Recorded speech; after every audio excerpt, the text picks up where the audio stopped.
Alright, let's talk about the last batch of SSR characters, their skills, like some team comms, and who is worth pulling.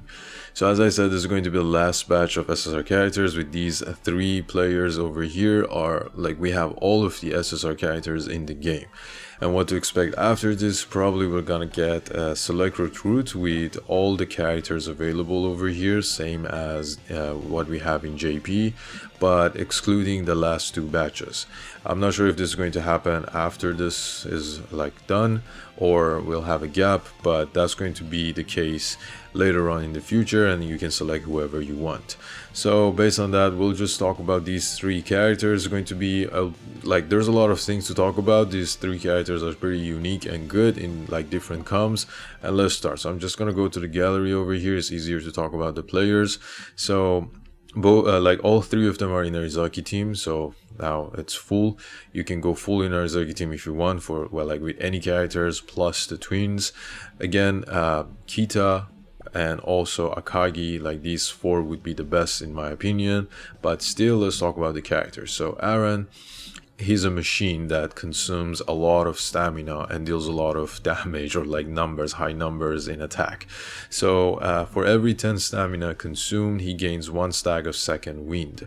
Each stack will increase his attack technique by 3%. For every 1 stack consumed that you will do it at the end of each turn, restores 4 stamina. Okay, so keep this here. We'll talk about the numbers later on. He does a jump serve 110% and reduces the debuffs to receive of the opponent by 10%. This is the main thing. The power ultimate is 240. Okay, so the third skill, the passive that you have to unlock, increases Aran's power by 6, serve by 6, and when performing a power spike consumes 60% stamina. So when you do the ultimate, and then the power will increase by 30%. So when you start the match, you do like his power spike, you have 120 stamina. 60% of that is going to be 72 stamina. You're gonna consume 72 stamina. I guess that's how it works. I haven't played him yet, but based on the explanation over here, that's how it should work. So 72 stamina consumption is going to be 7 stack, 21 attack power, 21% attack power, and you're gonna consume all of that. So 7 consumed and restore 4 stamina for each. So that's going to be 28 stamina recovered, and in total you'll be like 44 stamina down, something like that, right? So based on this, you'll have how many stamina? You have like 60 plus 28 over here. That's going to be 88 stamina at the end of, like, whenever you do the power spike at the beginning. So 88 stamina, and then let's do another power spike. So again, 60%. I mean, you can't do back-to-back ultimates, but let's say you receive, you block, and then you want to do another ultimate. Obviously stamina is lower than 88, but let's just have, for the sake of the video, number like 90 stamina. 60% of that is going to be 54, so you'll be down like 54 stamina, 5 stacks, and then you'll recover 20 of it. So a lot of stamina consumption, at least based on his skills. Now, skill rest 2. This is important. You have to get him skill rest 2 at least, because you're going to get 3 stacks like at the start of each turn. So that's going to be 12 stamina recovered, like 3 more stacks over here to increase the attack technique as well, right? So skill rest 2 is super important for him. And then up to 2 times per turn, when a player on your side recovers stamina while he's on the court, Aran will also recover 8 stamina. So this is good, but you need to recover stamina. Now, how to do that? We have SB Sugawara, like later on, when he drops, is going to recover stamina, but for now we have these like recommended lineups. So for example, Daichi, whenever he receives, is going to restore stamina, right? And then this SR Sugawara, when you have him fully duped over here, any player on your side has less than 30 stamina will recover 20 stamina. And also we have this deployment bond that is going to reduce the stamina consumption. That's actually really good. Over here, let me just double check it. So you have this, reduces stamina consumption of spike skills by 10%. So if you go back to Aran over here in Arizaki, Aran, so 10% reduced stamina consumption over here is going to be 50% stamina instead of 60. So that's going to be a huge buff, obviously. But on the other hand, he's an SR character. Like this deployment, you should have Daichi and Asahi. So pretty sure we're gonna use like better characters. But this is mainly good for whoever who just started the game. Like if you don't have the UR characters, you're going for with the SSR ones, especially these characters at the beginning, because they might be easier to get. Or you're planning to, like you just started the game, you want to go for Aran because his power spike is really good, and then later on you can select these guys from the select recruit, so to build around this guy Aran. And also Nishinoya, he doesn't buff up stamina, like he doesn't recover stamina, I guess not, but he also increases team morale, increases the power spike, so it's going to be an insane amount of buff like regarding power. So let's just check the number, 240 and then plus 30, where was it, 30 over here, so 270 in total. And if you get, like, if you just start the match, like 10 stamina, like 10 stack of this, 30% over here, and that's going to be 300% attack power, which is insane for like this guy. And if you just check UR Yoshijima, he has 250%. I know he has the crit rate, I know he gets buffed up, I know he's a UR character, but I'm just comparing the numbers between an SSR character and like a UR character. And obviously we have Yoshijima at the moment to, like, for the rebanner to summon. So that's how he works. I guess you need his dupe, I guess you need like a team that could, help with the stamina consumption, maybe other characters as well. I'll put like a team guide later on. And then over here, when scoring with this potential, recovers 5 stamina, so you want like stamina recovery as much as you can. His memory is super good on himself, because whenever the equipper recovers 6 stamina, which you can have with not this one, but like you can do this one with like 2 turns, or in general with his kit himself, you're gonna get the power attack buffed up even more. And if a single recovery exceeds 10 stamina, you're gonna get the attack technique buffed up more. So it's not gonna help with the stamina recovery, but I'm pretty sure there are like maybe there are other memories. I don't have anything in mind, that's why I said like I'm gonna make team comms videos about these characters. But for now, these are the things that we have for Aran. He's a really powerful attacker, but has lots of stamina consumption, and we gotta pair him up with the best characters. Now we go to Akaagi. As I mentioned before, he's the best SSR libero. I'm gonna remind you again why. He's going to increase his receive and save, the only things that you need from your libero, and each time he performs a receive or save, doesn't matter if it's a good, bad, like perfect, you're gonna get team morale buffed up by 10 points.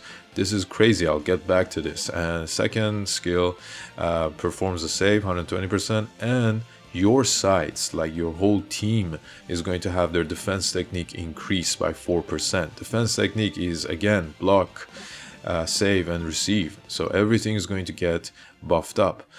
And over here, he's going to have his received buffed up and also debuff the enemy to lower down their power attack. And this is like the entire match, because while he's on the court, each time an opponent performs a power spike, doesn't matter, he shouldn't be the person to receive. Whenever he's on the court, you're gonna debuff the power attack of the enemy, and if they have a debuff, your side is going to get again 4% defense technique buff. So that's crazy. I mean, I think it's crazy. I don't know about you guys.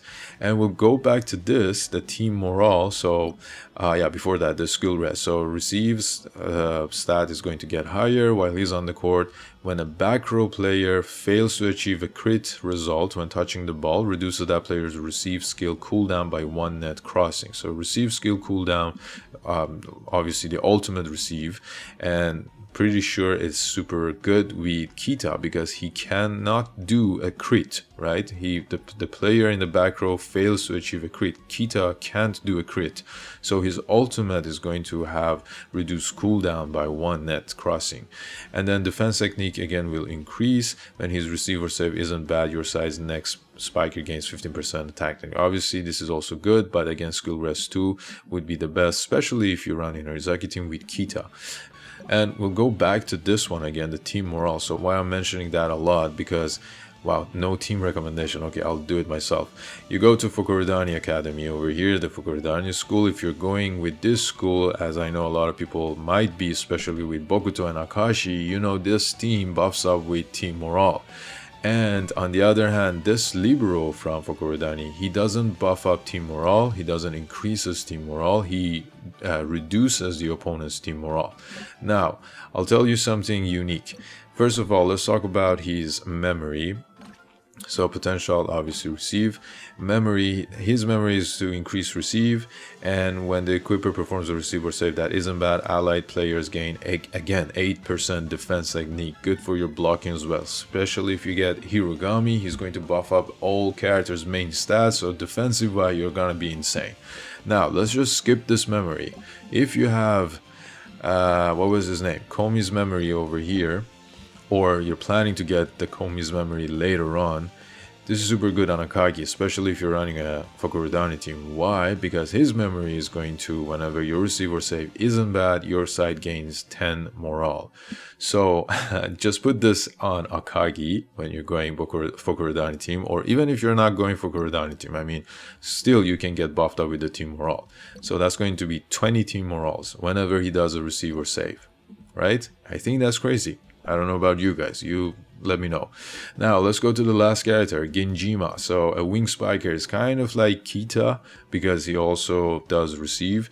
So increases his power attack and receive. When receiving a power spike, his receive will again get buffed up. He has a receive over here. Ultimate is going to be a power attack.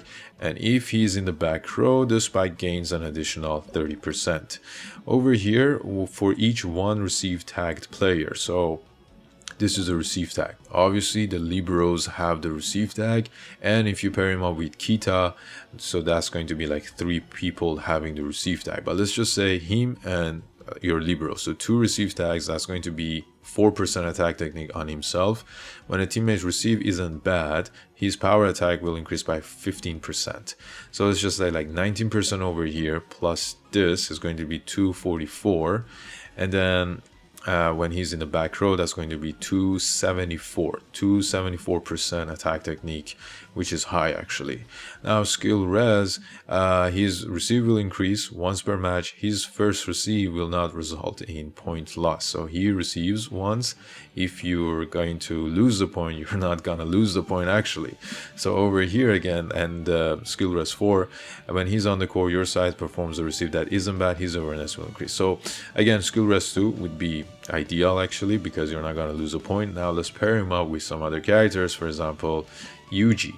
So he also has this kind of thing. Where was it? Here. So for every 1 receive tag player on your side, so you have your libero, you have Ginjima, so that's going to be 2 at least, 8% receive buff on him. And if he fails to receive, the result will be reverted from a lost point. So you can ignore 2 lost points over here with these 2 characters. And also Kenma, like the setter Kenma from Nekoma team, because he's like Ginjima is a receive type player, so it's super good to have, like if you're building a Nekoma team, if you have those characters, again they're going to be super good because Kenma is going to buff up your receive, and also Nekoma team is going to buff up receive. Later on, if you get the Itachi Aoma duo, whenever we get them, they're also going to buff up your receive.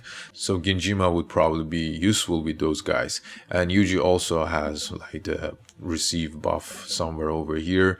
Yeah, this one that we just talked about. And Hyaku, they also mentioned Hyaku over here because whenever your side performs a receive that isn't bad, increases his receive. And also this one, where was it? The second one. No, sorry, the third one.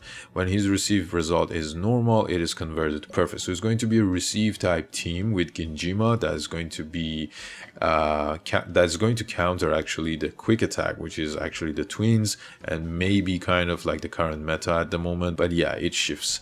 So that's for the team comms, the characters, and his memory is super good on himself. Again, receives that is going to get buffed up, and whenever he does a receive, the power attack is going going to increase even more, which we talked. The ultimate is going to super good, and when the receive is crit, the equipper's next spike is guaranteed to be crit. So you need like some reflex on him so that he can do a crit. So yeah, that's all for these 3 characters. I think they can be useful in like different parts. I would suggest Akaagi again because he's the best SSR libero, again in my opinion, unless you're going a quick attack team, and then Yaku would be the best because he buffs up the quick attack with his second skill. But in general, I would go for Akaagi. But yeah, again, as I said, receive type teams, Nekoma, Itachiyama duo, Kenma if you have him as your main setter, and then over here anyone who can, you know, recover some stamina. Later on, SP Sugawara, SP Konimi. SP Konimi doesn't recover stamina, but yeah, that's something else. SP Sugawara and like these characters over here as well if you just started the game. So yeah, I think that's all for these characters. Let me know down in the comment section what are your thoughts, which one you're pulling for, who you pulled at the moment, who you got, and yeah, in general, any other team recommendations, any other characters you think would be good with these characters that we have, write down in the comment section so I can make a full video guide about them.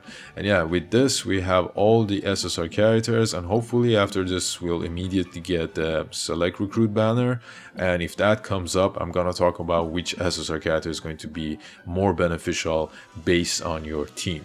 And make sure you join my Discord server so that you can send a screenshot of your team, and then I can, you know, just give my opinion about the best SSR characters for you. Don't forget to like and subscribe. Till next time, have fun and stay tuned.